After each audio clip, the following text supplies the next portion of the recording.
Welcome to the Bearded Barbarian! Welcome, everybody. Welcome to today's video. Today, we are opening some cards. We're ripping today, baby. We haven't ripped so much since we opened a can of beans. Am I right? That's right. All right, very good. So what are we doing today? First of all, I'm going to introduce a wonderful guest. He couldn't show, so here's Wade. And he's here because he's an expert in flesh and blood. An expert. The most expert, the only one I know. So, he's going to help us identify if we got anything good today, right? That's right. Did I get anything good last time? You did. So actually the reason why I'm here is because I was watching his video and I noticed that he saw a card, he said it was shiny, and then he kind of pitched it off screen. So what he actually got is something that we'll show a close-up of later, but a Crown of Providence. And this card happens to be worth about 200 bucks. So he almost pitched a very valuable card into the trash. Right. So we're going to make sure that doesn't happen again. Right. I was going to pitch it in the trash. I was just putting it in the discard pile. Anyway, so that's what we're going to be doing, is we're going to be ripping some more cards. This time we have 10 packs of Monarch. Now, Monarch is which series? So Monarch is one of the sets from the earlier time in Flesh and Blood. And this introduced 4 new heroes. So that's Levia, Chain, Bolton, and Prism. So the theme of this set is light and dark, shadow and light kind of thing. So they have some packs that are light oriented, and they have some packs that are dark oriented for shadow. So we're going to be cracking these packs open. We're going to take a look, and we're going to see if there's anything valuable in there. Okay, sounds good. So yeah, so we got a 6 of, I think, the light and 4 of the dark. I ordered these from online. The other cards that I opened were in person. We're also going to be opening a box that we actually played the other night. First time playing, and I won, by the way. I won. And it was all in the up and up, as far as you know. So we played with the classic battles, and it was Rhinar and Dorinthea, right? You played Dorinthea. I played Rhinar. Right. No, I didn't play Rhinar. I played Kai. I forgot. I had another. No, you played Phi. Phi. I played Kai and Phi. They're twins. That's not true. So I played Phi. I did let him win that match. That's not true. Pump him up, make him feel good, so they'll play again. Those things didn't happen. Anyway, so we're going to open these cards, and these are the same. If you buy this particular pack, I think it was like 40 bucks. These are the same cards you get for each one, but I understand there's some good cards in there that sort of make it, worth what you pay. Okay. One of the important things about these sets is that these are really good sealed sets. So instead of just cracking random packs and trying to build a deck that you can play with, these kind of sets come, and all the sets are pre-built with decks that you can play with right out of the box. So if you're starting out with Flesh and Blood and you want to get something that you can actually play with without having to figure out how to build your deck, packs like this, the Classic Battles, is the good thing to go with. Great. And inside, in addition to the cards that we're going to open, there's a playing mat, okay, which you do need if you know what you're doing. This is a large one. I won't fan it all the way out, but it's for both sides, which is very cool to get a free one. And it all came with a little booklet that tells a little bit of, I guess, about the backstory of Rhinar and Dorinthea. So it's a little fun stuff, sort of learn a little bit about the backstory, etc. Yeah, I think it's some of the lore and things like that. I don't know if it includes the rules in this set, but that might be worth flipping through. Okay. Anyway, so we'll try to put some information down below after the video also about where you can go to get some more information if you actually want to play. Or if you're just into collecting the cards, that's cool too. Whatever you want to try to do. So stay tuned for part 2, where we're actually going to be ripping some packs. Stay tuned. All right, so what we have here is the Crown of Providence. This is the shiny piece of very valuable card that we were able to open last time. So this is actually part of the Uprising set. And part of the reason why this card is so valuable, this is actually a generic equipment headpiece. And it has the little L down here, which indicates that it's a legendary. Part of what this does is it lets you block for 2. So that's valuable by itself. It also has the effect of, when you defend with Crown of Providence, you may put a card from your hand or arsenal on the bottom of your deck, and if you do, draw a card. The reason why this is valuable is this lets you cycle out cards in Flesh and Blood, and sometimes you'll draw a card which isn't really favorable to what you're trying to do, or it's not exactly part of the game plan that you're trying to run at this particular point in time. So this gives you an opportunity to cycle some of those cards out to potentially draw something more valuable, or you can just, at the same time that you're actually pitching to block something, you can do the same thing. So it gives you an opportunity to do multiple things at the same time, which is really valuable. Most of the time in Flesh and Blood, you have to pay some kind of cost to do that. Okay, sounds good. So yeah, again, it can be tricky to figure things out. So what we're going to now do is we're going to open the 2 packs that we got part of our Flesh and Blood's battle set. Oop, there you go. And it's the one with Rhinar and Dorinthea. We're just going to go through them quickly so you can just kind of see some of the cards that we got in this particular pack. If we come across something that looks good, Wade's going to explain exactly what we've got, if anything. Okay, so I'll let you go through first. What do we got here first? Dorinthea? Right, so first up, we have Dorinthea. Okay. So she's a warrior class, and this is her Quicksilver Prodigy. This is the young hero. And typically what she's going to want to do during her Flesh and Blood strategy game, she's going to want to attack with her weapon a lot, and she's going to have a lot of cards in here that pump her weapon attacks up, rather than just adding separate attacks. So this is her weapon, the Dawnblade Resplendent. Once per turn, you pay 1 resource to attack, and the second time that you attack, you get +1, so it's pretty valuable. Cool. And then we're going to look at the equipment that comes with it. So since this is a starter kit, it's going to have a lot of basic equipment in here. It's not super high valuable stuff, but Iron Rot Helm, which blocks for 1. We have Iron Rot Legs, which also blocks for 1. We have Blossom of Spring, so this blocks for 0, but you have an action where you can destroy it and you gain a resource, which is very valuable. You have Gallantry Gold, so this has an action to destroy Gallantry Gold, your weapon attacks get +1, and you can also defend with it for 1. Cool. And then we're going to get into some of the deck cards that you shuffle up and that you draw each time. So you have, I won't kind of call all of these out, but I'll point out some different things that we have in here. This one's just a blue card, it pitches for 3, and you get 1 life back when you play it. This one's a warrior action. It's going to add 3 to your attack, and there's going to be a few of these in there. This is what's called a mentor card, so Hala Golden Helm. And basically these are only played in Blitz, so you'll only find them in Blitz decks. But essentially what this does is it gives you some valuable effects. There are different kinds of mentors that you can get that are specific to the class. You play them from your arsenal, and they give you some kind of persistent effects, kind of like an aura that you can run. It's a cool looking card too. I like it. It is, and they typically kind of run them to be themed similar to whatever the class is. So you'll see for Rhinar, he has one as well that we'll take a look at. Gotcha. Glistening Steel Blade. This is actually a pretty valuable card within the Classic Battles set. This one you can, I believe, only get in this particular set. It's a majestic card. And your next Dawnblade attack this turn has Go Again. And whenever Dawnblade hits a hero, so whenever you do damage, it puts a +1 counter on it. So that means that if you can attack multiple times with your weapon, you can keep adding +1 counters, and it gets stronger every time that you attack. So that's very valuable, especially if you have a game plan where you can continue to swing your weapon.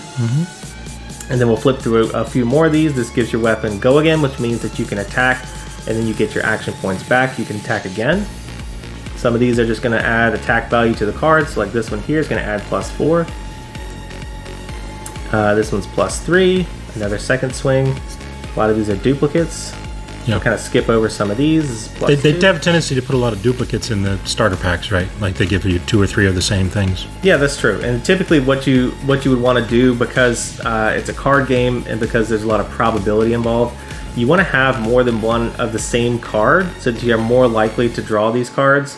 So like second swing, we saw that come up a couple times, and that adds +4 to your attack. That's a pretty strong pump for your weapon swings. So to increase your likelihood of drawing it, you can have at least 2 of these in your deck for Blitz, and you can have 3 of them for the classic constructed format. These decks are the Blitz format, which is, since these are the young heroes and they have only 20 life. Classic constructed is the adult heroes. They have the same abilities, but they have 40 life. So flipping through some of these, there's just more kind of generics and more warrior actions, things like that. These aren't super high valuable cards. So I don't think there's anything else left in this deck that's of particular note. Most of these are just going to be things that either give your weapon Go Again, they give +1 or +2, +3 to your weapon attack, makes it a bit stronger. And they're all different colors, so blue pitching for 3, yellow pitching for 2, red pitching for 1, with red being the stronger cards. Okay. Nothing jumps out at you. Didn't they say? Really. Somebody said that there's a few cards in there that you can only get in this. There are a few cards that you can only get in the set. That specialization is one of them. Some of these baubles, which are mainly in there for you to kind of fill your deck, especially if you're playing like a limited or a draft format, where you basically just crack a box open, you build a deck on the fly. These are just meant to be like filler cards. This one's actually pretty good because some of the baubles don't do anything except for block. This one blocks for 3. Make sure I show that there. And it's also a blue, so it gives you 3 resources. So it's actually a pretty valuable bauble to have if you're going to have one. Some of them don't really pitch for more than one. We have a defense reaction. This one here, Toughen Up. Not worth a whole lot, but it is very valuable in a game to play it. So what you can do is somebody attacks you for a lot. You can play this at the end of the combat chain. You can block for 4. Some more baubles. Some tokens, which are kind of created based on different effects that happen in the game. And then we have some other kind of random cards here at the back. Okay. Sounds interesting.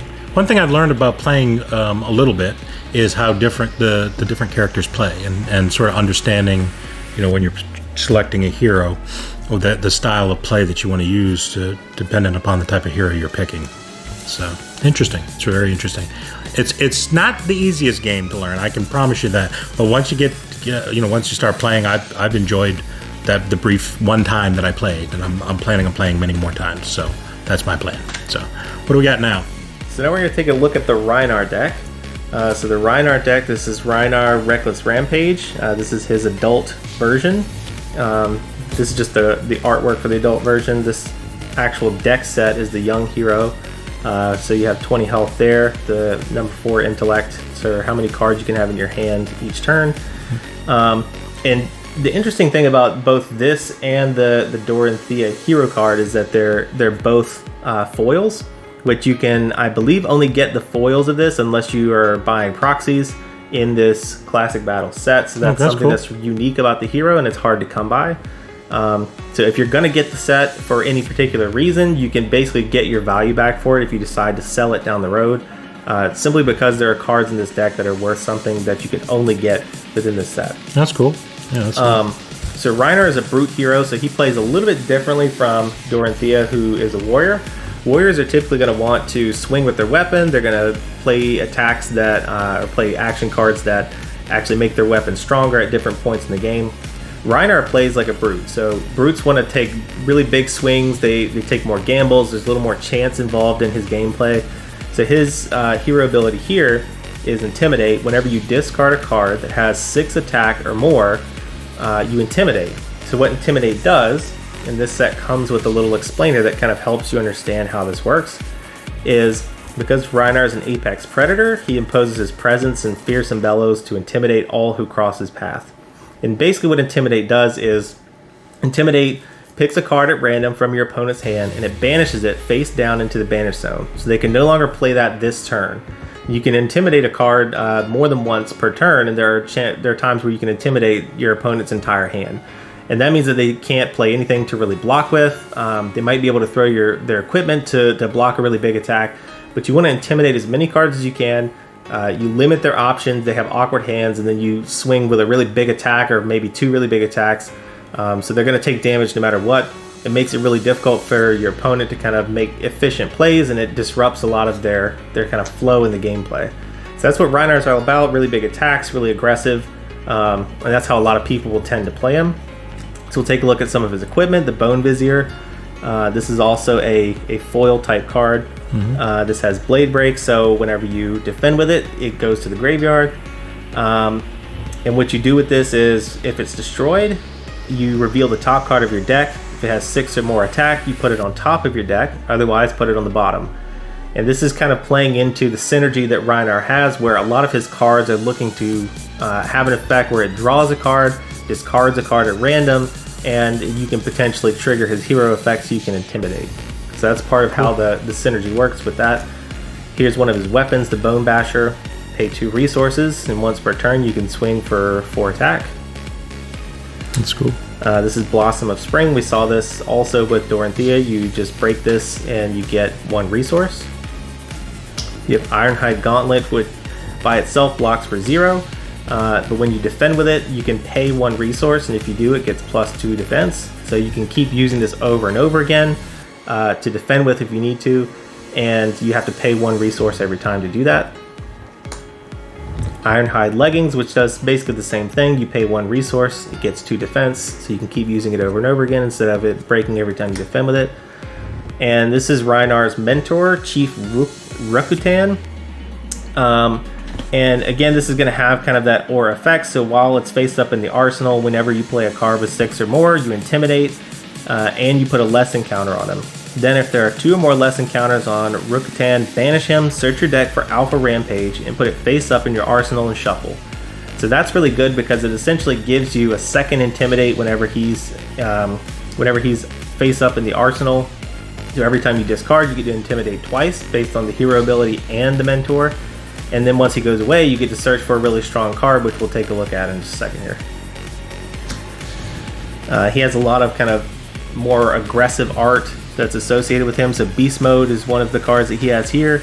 This attacks for 6, and if you've intimidated this turn, it gains +2, so potentially attacks for 8. It's going to be a few copies of those. We have Pack Hunt. When you attack with Pack Hunt, intimidate. You're going to see that come up a lot. Bare Fangs. So this one costs 2 to play, and when you attack with Bare Fangs, you draw a card, and then you discard a card at random. If a card with 6 or more is discarded this way, it gains +2. And remember that anytime you discard a card, if it has 6 or more attack, it's going to intimidate based on Rhinar's hero ability. So not only are you going to intimidate a card, but you're going to make this attack for 8, which is a pretty big attack in Flesh and Blood to go by itself. Wild Ride. This actually doesn't block for anything, so this is part of the trade-off of having cards like this, is that you can't block with them, but what you can do is you draw a card and discard a card at random, and if it's 6 or more attack, it gets go again. So this is going to give you another opportunity to attack with something else after you play this, so you can potentially stack multiple big attacks in the same turn. That's cool. Wrecking Ball. Draw a card, discard a card at random. If it's 6 or more, intimidate. This is some copies of that. Awakening Bellow. This is an interesting one because this is one that I actually wanted to get in my Rhinar set, and then I found out that I think this one you can only get in this set. It's either this one or Clearing Bellow. I'll double check. But whenever you play this, it intimidates by itself, and then the next brute attack action gets +3 and go again. That's a good one. A couple of them in there. Pack Call. When you defend with Pack Call, reveal the top card of your deck. If it has 6 or more attack, put it on top of your deck, otherwise put it on the bottom. So again, some of those draw discard effects. Whenever you attack with Smash Instinct, intimidate. A couple of those. This is Smash with Big Tree. Pretty straightforward, just a really big swing for not a lot of resources. One of the interesting things about some of these cards is because this was an early set, they didn't include some of the reminder text that comes with some of these because there's technically nothing else that is triggered by this. So they basically just left them blank. Some of the later versions of these cards, when they do reprints, will actually have some filler text, either some little bits of lore or things like that they kind of put in there just to fill the spaces. There's also some generic attack action cards in here. Raging Onslaught. Wounded Bull. So this is an interesting card by itself, mostly for the reason that if anybody watching this has actually played Flesh and Blood and you follow the Flesh and Blood community, this was a card that the world champion used to kind of change his wizard deck. So he plays Icelander, and he used this one card in combination with some other arcane damage to catch a lot of his professional opponents off guard, to the effect that they actually call his build for Icelander Bullander, specifically because he plays several copies of this card in his deck. And the reason why it's good is it's a pretty efficient card. If you get the red version of this card, it attacks for 7 and potentially attacks for 8, and it only costs 3 to play. Barraging Beatdown, so whenever you play this, it's going to intimidate and it's going to add attack as long as they're defending with less than 2 non-equipment cards. Rally the Rearguard. Once per turn instant, you do discard a card. Rally the Rearguard gains +3 defense. Activate this ability only when Rally the Rearguard is defending. Wrecker Romp. This is a pretty consistent card that Rhinar characters will play with.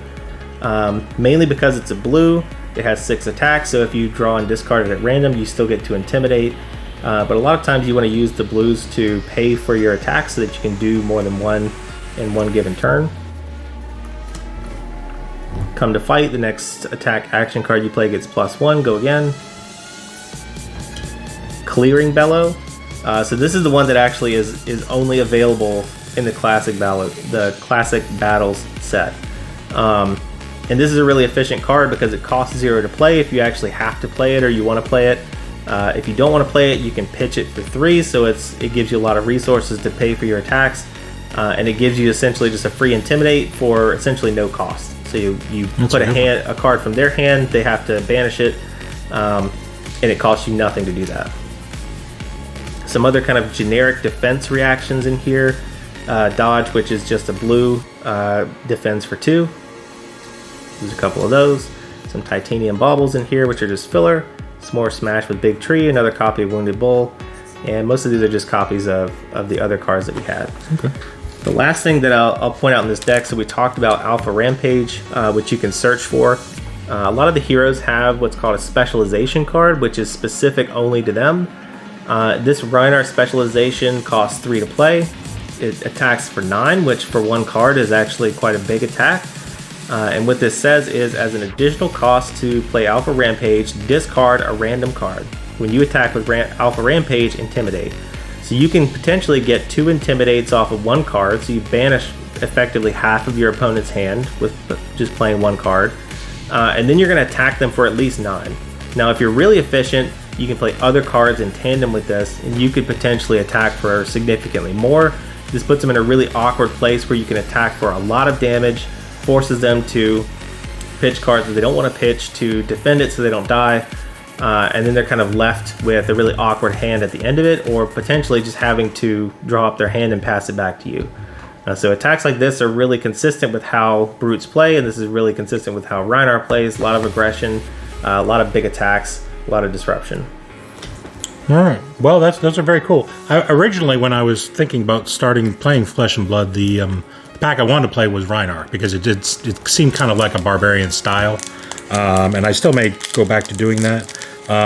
But yeah, it looks like a really cool one. Like I said, it's kind of inconsistent, but so am I. So I guess maybe that's ultimately what it would be. All right, so now what we're going to do is we're going to open our Monarch packs. We have 10 of them. We have 6 the light ones and then 4 dark ones. So I'm going to have Wade open the pack up and just go through it. And we can just read the cards off. And if you see one that jumps out at you having some sort of value or a foil or something like that, then we just sort of explain a little bit about it, and then we can just see how we did. See if we got our value back. These were about, I'm trying to remember, I think I paid $5 a piece for these packs, something in that ballpark.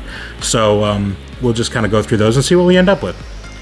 All right, so we're going to take a look at some of these cards here. I just cracked open one pack, and what we have right off the jump is one of the young versions of a hero that was introduced in the set, Prism.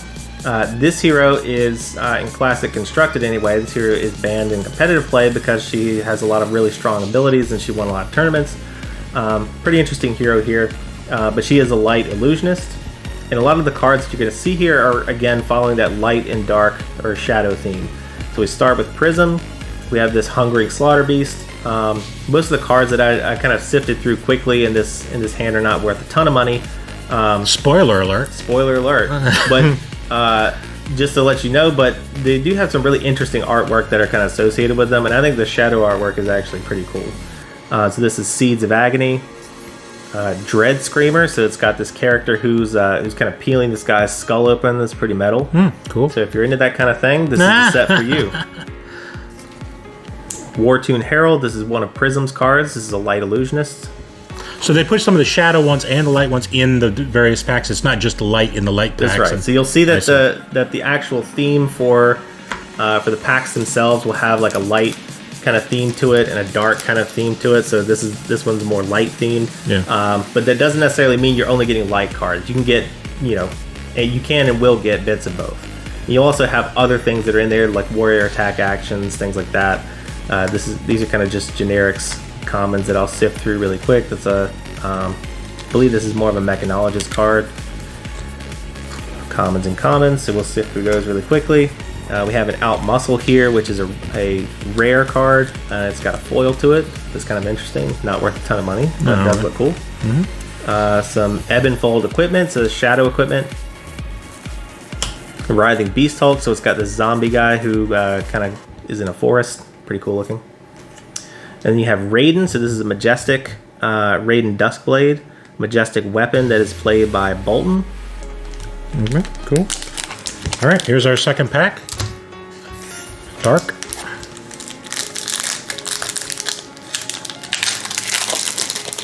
Very unceremoniously tearing these open with my teeth. Try not to mess up the really cards. no good method to this, if No. I'm being honest. Unless you, suppose you could just split them in half with an axe. but Yeah. not really optimal to do that. So I'm gonna sift through these really quickly. Typically, the way that these decks are set up is you'll have a bunch of commons that kind of start off up front. Most of them are not really going to be worth a whole lot of money unless you hit something really interesting that just happens to be kind of rare in the marketplace.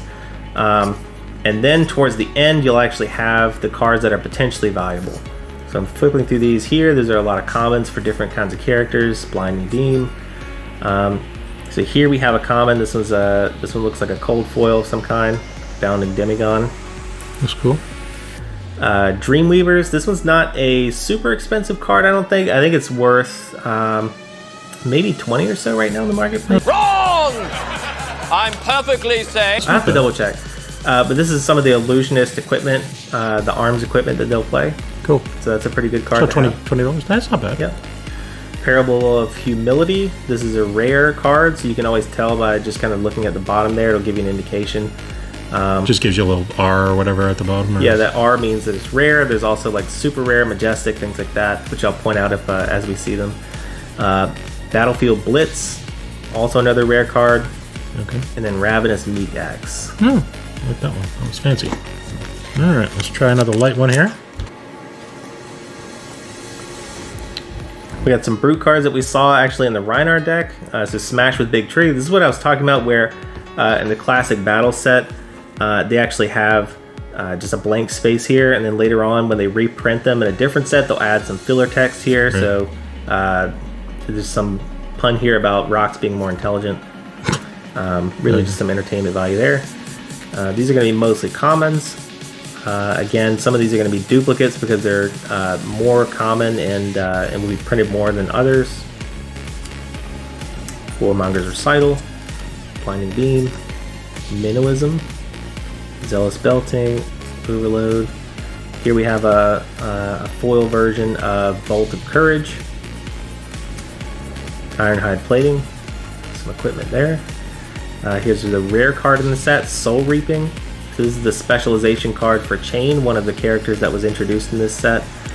And you can banish one or more cards from your hand rather than pay Soul Reaping's cost. If you do, gain resources for each card with Blood Debt banished this way. While Soul Reaping is attacking a hero with one or more cards in their soul, it gains Go Again. Exude Confidence. So this is a majestic. I don't believe that it costs a ton. I think you can probably buy this card in a single for maybe 20 to 30 bucks. But it is a really strong card. This is actually a pretty good pull. Okay. So this by itself probably repaid some of the value for the packs that were bought. Oh, okay. So you think that's a pretty decent one? And then Spectral Shield. This is just kind of a token that comes along with the Prism Hero. Okay. We'll have to look up a couple of these cards. It looks like a couple of them are pretty decent. Maybe not a $200 card, but who hits those all the time? Yeah, most people are not fortunate enough to get a $200 card in their first sit-down opening. I expect it all the time now. That's the plan. So right here on the back, and I'll show you this just to show you kind of how they set up some of these cards, but they'll put kind of a card that's backwards facing, usually double-sided, on one set of the pack. This is Levia, the Shadow Brute. She's kind of like not really a necromancer kind of thing, but she has all of these interesting shadow characters that are associated with her deck. Like the Unworldly Bellow here. This is kind of this spooky looking brutish guy who's got these tentacles coming out of his mouth. Cool. We're going to flip through some of these commons again. Boneyard Marauder, that's some more Shadow Brute stuff. Fortune Herald, we've seen that one before. Engulfing Light, Spears of Surreality, Zealous Belting, Pound for Pound. All these are commons. Commons and commons. Get to our foil card. This is just a common Brandish. Adds 1 to your attack. We have another set of the Dreamweavers. That's a pretty good find that we got multiple copies of that. That's nice. Convulsions from the Bellows of Hell. That one's not a super expensive card. It does have a pretty interesting set of artwork here. There's a lot going on. I really don't know what to make of it. It's kind of this pile of corpses. Yeah. But this is one of the central cards for Levia and how she plays. And then another rare card, Invigorating Light. So nothing too high value from that, but nothing bad either. Well, we got to hit something soon here, don't we? I mean, good lord. Well, maybe. Yeah.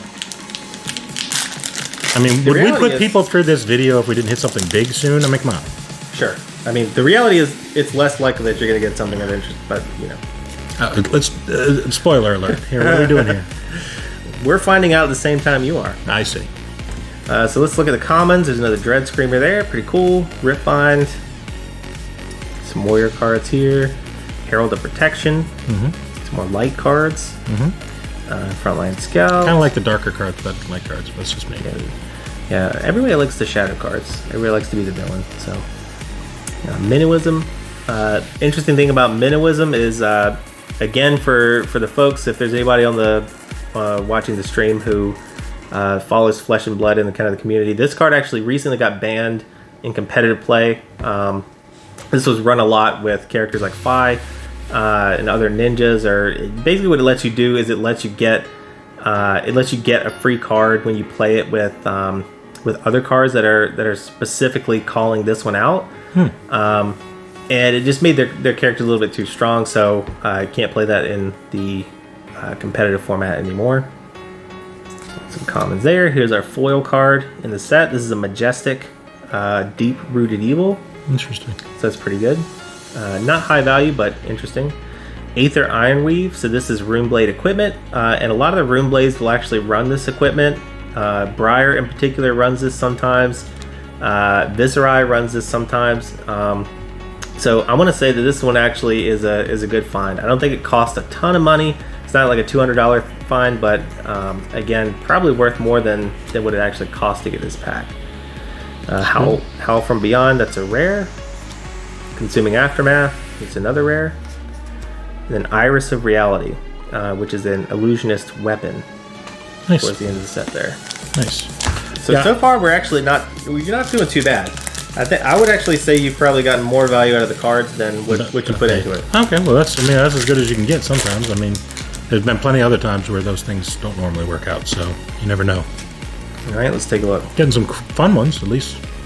More Dread Screamers, Rip Through Reality, Commons and Commons. So Deadwood Rumbler. I actually really like to play this card a lot when I'm playing Levia because it just does a ton of damage, and it doesn't cost that much to play it. Spears of Surreality, Second Swing. We saw that one in the Dorinthea set. Yard of Rebirth, Ray of Hope, Surging Militia. Let's look through some of these other commons, just kind of skip through it. Let's get to our foil here. So Impenetrable Belief. This one actually looks pretty cool. It's not worth a ton, but it looks like this one's got the rainbow foil on it, if I'm not mistaken. Are those usually better than the cold foil, like value-wise? Typically they are. Maybe my eyes are just messed up. It does look different than the other foils. But this one has actually some pretty cool artwork on it. Not a super strong card by itself, but it looks cool. So that's worth something, right? There you go. Yeah, sure. Ebb and Fold, some more equipment. A lot of people just collect the cards, right? They don't play the game, so I mean, I think for the artwork, I think there's some value there for sure. That's definitely true. So. I would actually say that, and I think a lot of people have said this too. Some of the appeal of Flesh and Blood is that they put a lot of effort into their artwork, and if you compare it to some of the other card games, like I'll throw some shade at Magic the Gathering. Yeah, sure. Some of that artwork can look a little bit dated, and kind of stale. Yeah. A lot of the artwork in Flesh and Blood looks kind of interesting, and it brings a new flair to this. It's real hit and miss. Some of the stuff is really good, and some's not in Magic. And these, you see some really good art all the way around. So that's true. Cool. Like this one here, this is Enigma Chimera. And this is just like a giant lion that is summoned as an illusion and it attacks people. So that's cool. Pretty damn cool. Yeah, that's very cool. All right, so then we're gonna flip through some of these commons. Ghostly Visit. This is kind of an interesting card by itself in the way that it works within Flesh and Blood, because it adds this mechanic of recursion. So you can play this card, you can attack with it. Eventually, you banish it, you can play it from your banished zone again, so you can bring it back around and you can keep attacking with it. Essentially every time you can play it. So if you add a couple things like that to your banished zone, then you can add different effects that you can kind of play at your whim. I see. It's interesting. More commons. Lead Tribute. Here's the foil card, Express Lightning. Again, not worth a ton, but some interesting artwork for Warriors. That's a cool one. Here we have an Ironhide Gauntlet. It's another common. We're getting at the rares in the back of the deck here, so plow through. Spill Blood. This is a majestic, so worth a little bit more. Actually a pretty good card to play with Warriors, but it's not super high value. More high value than the other ones. Here's Bolton, one of the other heroes that were introduced in the Monarch set. And he's a light warrior. And it has one of his weapons, Hatchet of Body, on the backside. Gotta love those hatchets. I'm really into it. This looks like we got 3 packs left. 3 packs. We're getting through them. The good one is the last one. Is always how it works. The last pack is the best one. That's the one with the $1,000 card in there. Okay, well, we'll definitely keep opening and we'll take a look. I'm not counting on it, but... Oh, okay. I'd be more of an optimistic person like myself. If I open a $1,000 card, I might just open it off screen and slip it in my... You just say that's a 5-cent card. Yeah, right? That's right. Because I really don't know what I'm doing here. Not worth anything at all. So those are all the commons. We're just kind of sifting through some of those. Here's the first foil card, Memorial Ground. Ironhide Leggings, some more equipment. The first rare card. I don't even know how to say this. Dimensional Galaxy, or Dimensional Gateway, perhaps. Yeah, that's cool. That's what it looks like, a gateway. I'd say yes. Another rare card, Prismatic Shield. And here's a Spectral Shield token. So nothing super interesting in that set. Alright, we got some more commons here up front. Shadow cards, light cards. Again, nothing super interesting. Yeah. These are all just going to be deck filler. Ghostly Visit, there's another recursion card. Here's our first foil card in this set, Dread Screamer. It's a cool looking one. Halo of Illumination. Hey, a Halo. Yeah, there you go. Battlefield Blitz, that's our first rare. Another Battlefield Blitz. An Iris of Reality. With Prism on the back. Oh, that's a cool one. Alright, this is the pack. This is the last pack. Last pack magic. That's what they say. So now we find out. Did you waste your money? Nah! Most likely. Most likely. Let's find out. Alright, here we have some commons. We'll flip through these. I've seen some of these commons too. We've already gotten commons on top of commons. That's right. We got some duplicates. There's Minimalism. That's our first foil there. Who's that? Rally the Rear Guard. Oh, okay. Some more equipment there. Seeping Shadow. That's our rare. Not super high value, but kind of an interesting ghostly artwork there. Yeah, I kind of like the artwork. Very spooky. Another Dimensional Gateway. And then a Soul Shackle token with Chain's Shadow Runeblade Weapon. That's the $1,000 card. Is this one right here? I'm afraid not. I see. This is actually a pretty common card. Darn it. Unfortunately, no high value cards in this set, but I do think that you got enough value out of the cards that you got to probably break even if you really care about investing in the card sets. Nothing quite as interesting as the Crown of Providence, which I'll show that one more time. This one's in a sleeve now, thankfully. Safely protected from the garbage disposal, whatever fate could have held it. I was going to throw it away. All right, well, we want to thank everyone for joining us today. Hopefully you found it illuminating. I sure did. I learned a lot about magic. Excuse me, not magic. Good Lord, did I just say that? Blasphemy, sir, blasphemy.